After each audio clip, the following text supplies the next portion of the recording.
Sonic 3 now out. Let's talk about it.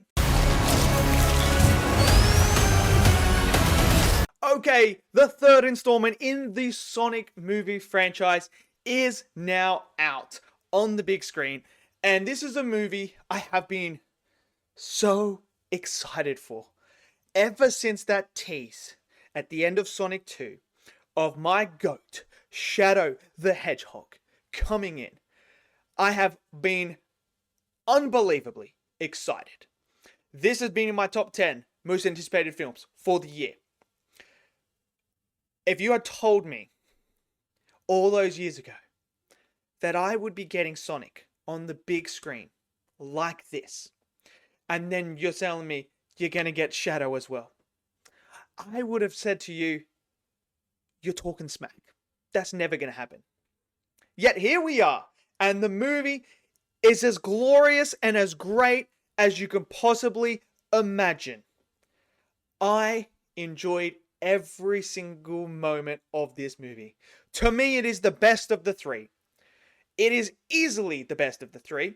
And it's not just because Shadow's in it, it's because of how they were able to incorporate everything that made the first two really, really good, and then elevated it to another level in this movie and gave us even more of it.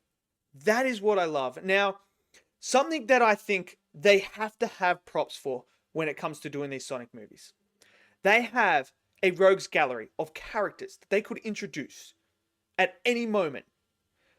But what they've done really well is they have taken their time and introduced characters slowly. And in this one, they don't introduce to you a whole heap of characters. This movie is focused on Shadow. That is who this movie is focused on.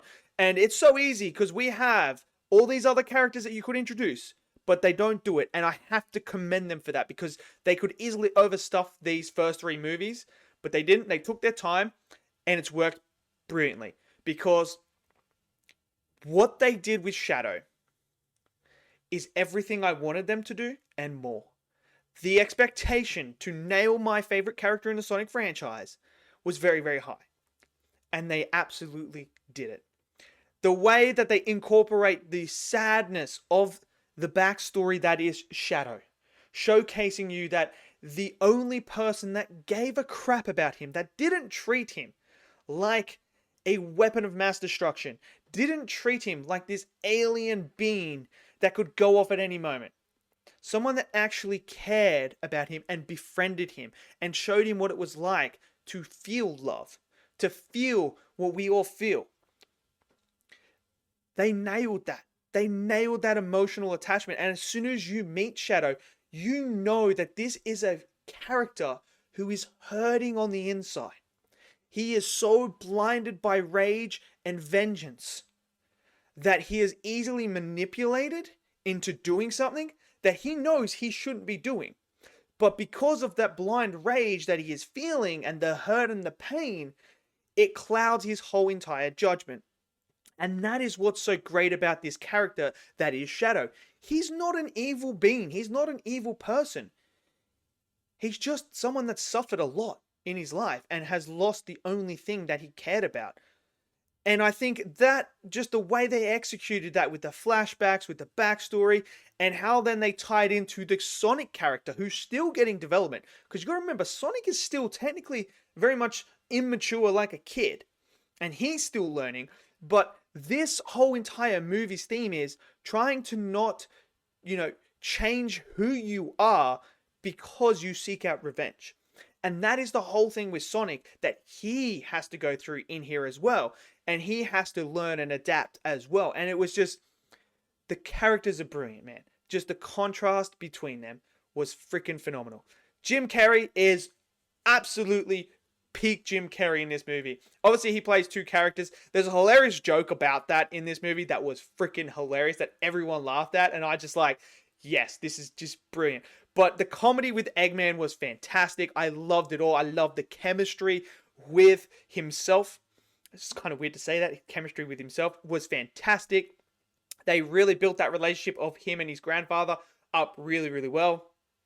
The character arc of Eggman in here as well is terrific as well. And even Stone has his own little one as well. And I thought the way that they did it with him and Eggman, I thought was a beautiful, beautiful touch. And I really, really liked that. Now, the comedy landed.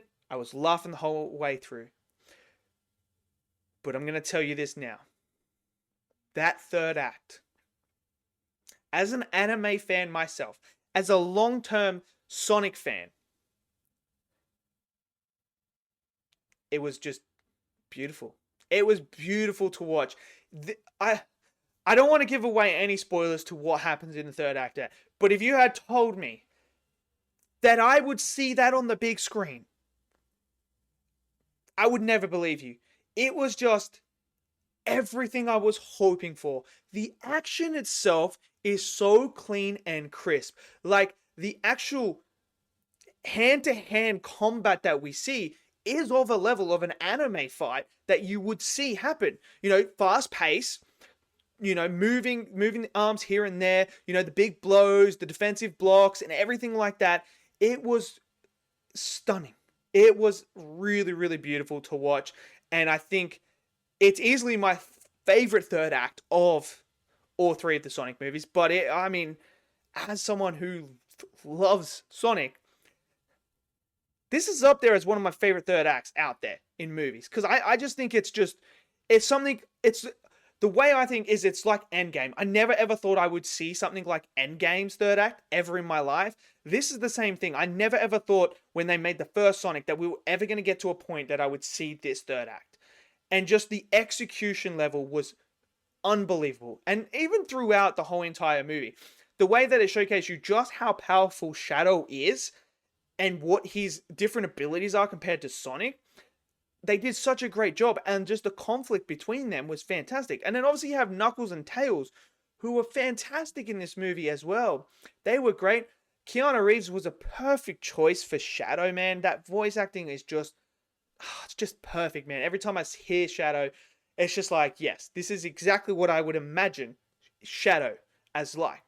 And then the human characters. What they do really well with the human characters is sometimes you can have human characters and we follow them too much and it overshadows what we came to see, which would be Sonic and Shadow and everyone like that. They dial all the human elements back because they had their ones in the first two, so they dial it back. They're in a small portion of this movie, but it's not about them. It's about Sonic and his friends, Knuckles and Tails and Shadow. That's really what it's about.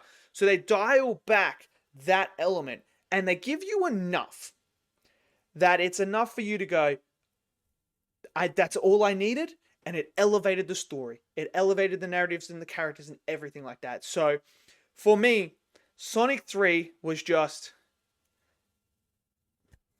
I can't believe we've got this. And I will tell you now, there's 2 post-credit scenes, right? 2 post-credit scenes. The first one, Sonic fans, get ready for it because you're going to absolutely love it. And the second one, I love the second one as well. So definitely stay for them too. But let me know if you guys have seen it. What are your thoughts on Sonic 3? Did you guys enjoy it? Smash it down in the comment section below. Smash that like button. Click subscribe. And I'll see you guys next video. Until then, stay safe and peace out.